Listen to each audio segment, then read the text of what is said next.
Are you looking for an affordable neighborhood to buy your first home in? If so, this video is the right place for you to get all your research done.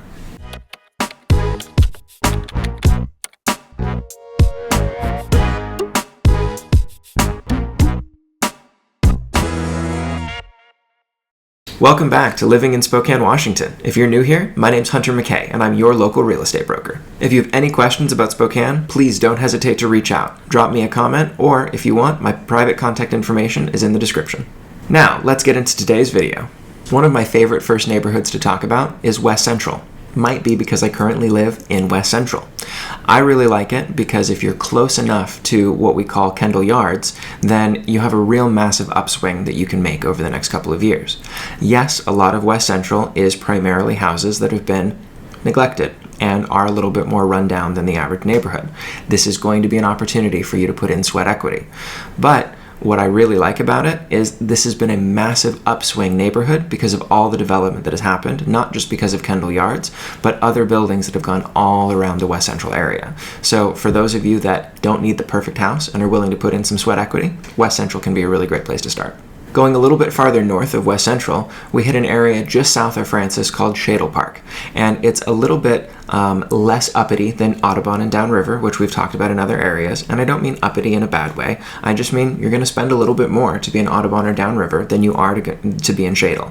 But Shadle is still an excellent school district, still has great parks nearby, and if it's just a nice starter home or a good first-time rental, Shadle Park can be a really great place to look.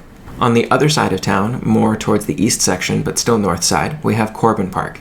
It can be another really fabulous first-time neighborhood. The homes tend to be a little bit better condition on larger lots, but not all of them have garages, and so you should be specific in what you need. Many of them will have alley access, and so building a garage is possible. It's a little bit farther away from other services, but there are a couple of new shopping districts that are being built in that area. Perry District is a local favorite that we've talked about. It's definitely a little bit pricier for the first-time homebuyers, but I think that there are still a number of smaller first-time homebuyer-sized properties that are a little bit lower on the budget range, depending on what you're looking for. One of the best parts about Perry District is how incredibly walkable it is. It has so many amazing restaurants and a couple of walkable grocery stores, and so yes, it's a little bit more expensive than some of the others on this video, but well worth the price if you can make it into that category.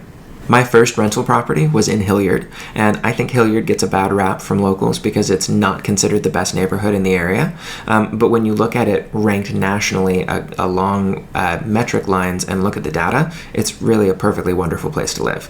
The homes tend to be a little bit newer on larger lots, and if you're looking for something that has an attached garage at a nice budget price point, this might be a good place to start. Thanks for sticking with us to the end of the video. For more personalized advice on which neighborhoods are going to be best suited for you, please reach out. We'd love to set an appointment and talk to you more about your specific needs. Be sure to subscribe, like, and hit that notification bell, and make sure to drop a comment about your favorite first-time homebuyer neighborhoods in Spokane.